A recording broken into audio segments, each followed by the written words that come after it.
Dear friends, our life is a series of losses and hardships. In each of its periods, acquiring something new, we lose the old. None of us is destined to escape both the approaching end of our own life and the death of those around us. That's a big loss this time. British ballet dancer Patricia Ruane died at the age of 77. Ruane was trained at the Royal Ballet School. In 1962, at the age of 17, she joined the Royal Ballet, rising to principal in 1969. Her first lead role was as the girl in Kenneth Macmillan's The Invitation at the age of 18, and Giselle was her first full-length classical role. The majority of Ruane's work was with the touring company, and she created roles in many works. In 1973, she joined London Festival Ballet, led by its director Beryl Gray, in order to dance the classic roles, including Aurora in Rudolf Nureyev's production of Sleeping Beauty, and created the role of Juliet in his production of Romeo and Juliet. In 1983, as she was retiring, John Cranko's Onegin was brought and taught to London Festival Ballet by the original Tatiana Marcia Haydée, then director of the Stuttgart Ballet. This was the first production of the ballet by an English company, and Ruane was nominated for the Laurence Olivier Award for Outstanding Achievement in Dance by the Society of West End Theatres. From 1996 onwards, Ruane worked as a freelance teacher and repetiteur.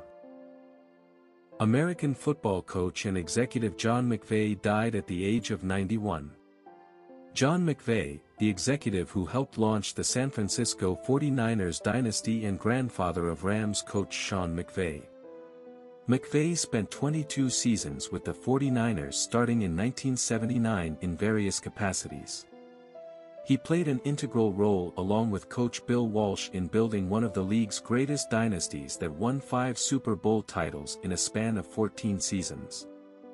McVay was inducted into the 49ers Hall of Fame in 2013, and the team dedicated its draft room as the John McVay Draft Room in his honor in 2016. American restaurant critic Gail Green died at the age of 88. She became New York Magazine's restaurant critic in fall 1968, at a time when most New Yorkers were unsophisticated about food and there were few chefs anyone knew by name, and for 4 decades both documented and inspired the city's and America's growing obsession with food. She was a pioneering foodie. Italian mechanical engineer Mauro Forghieri dies at 87. Best known for his work as a Formula One racing car designer with Scuderia Ferrari during the 1960s and 1970s. He is credited for introducing the first designed rear wings to Formula One at the 1968 Belgian Grand Prix, and designing the first transversal automatic gear, also known as T-gear. During a lengthy career as the technical chief at Ferrari, from 1962 to 1984, he helped guide Ferrari to 4 drivers' titles, 7 constructors' crowns and 54 Grand Prix victories. Canadian ice hockey player Brent Pope died today. He was 49 years old. Pope originally joined Devils for the 1996-97 season as a player and went on to coach and manage the club over a period spanning 11 years in Cardiff. After helping Devils win the league title in his first playing season, 2 years later Pope was part of their Super League playoff championship winning side.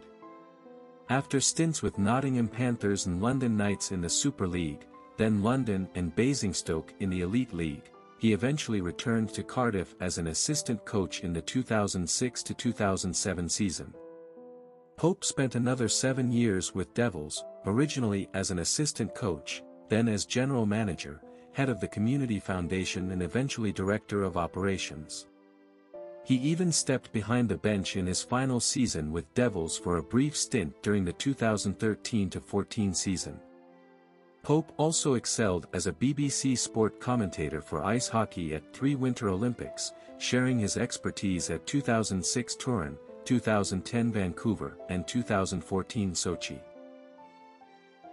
Archibald and Wynne Prize-winning artist Nicholas Harding has died at the age of 66 from cancer. A self-taught artist who was born in England and moved to Australia in 1965, Harding became well known for his heavily layered impasto style encompassing both landscapes and portraits. Harding was a passionate fan of the theater and counted actor Hugo Weaving among his friends. His 2011 Archibald finalist entry was a portrait of Weaving entitled Hugo at Home, which is now held in the collection of the National Portrait Gallery. Harding was diagnosed with cancer in 2017.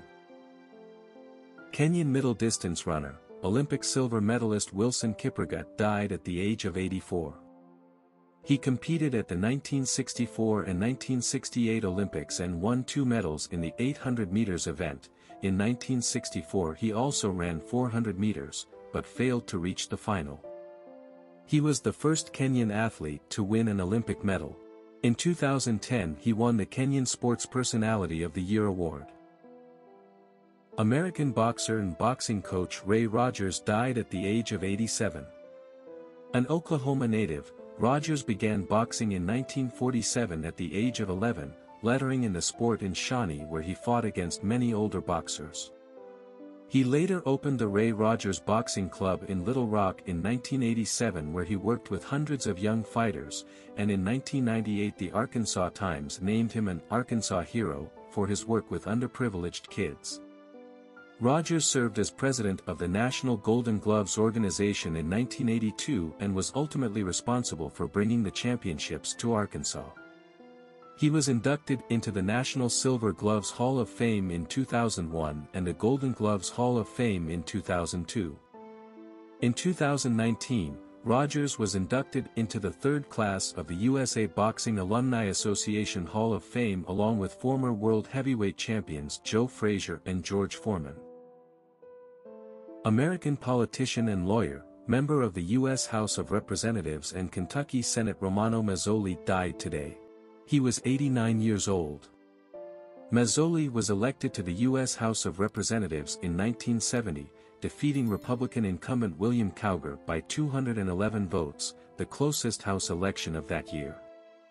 Serving for the next 24 years, he was chairman of the House of Representatives Immigration, International Law and Refugees Subcommittee for 12 years. He also served on the Small Business, Intelligence and District of Columbia committees. In 1981, Mazzoli, an anti-abortion Democrat, introduced, along with Illinois Republican Henry Hyde, the Human Life Amendment, a proposed constitutional amendment which would ban all abortions by granting legal protection to all unborn children in the United States. Ultimately, the amendment failed to amass the 218 votes necessary to pass. After leaving Congress, he taught at Bellarmine University and was the Ralph S. Petrilli Distinguished Visiting Professor of Law at the University of Louisville Law School for the fall 1995 semester, returning later to the law school as faculty.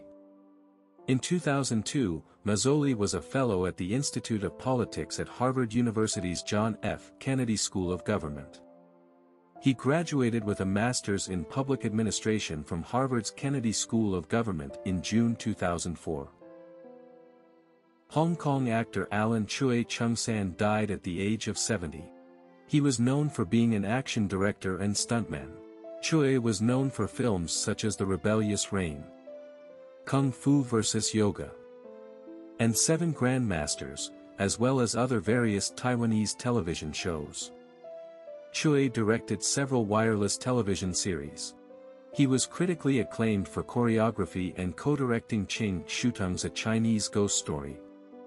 Throughout his career he made over 130 films including those with various stunt work and acting roles. Nigerian footballer Bello Musa Kofarmada died following a short illness. He was 34 years old.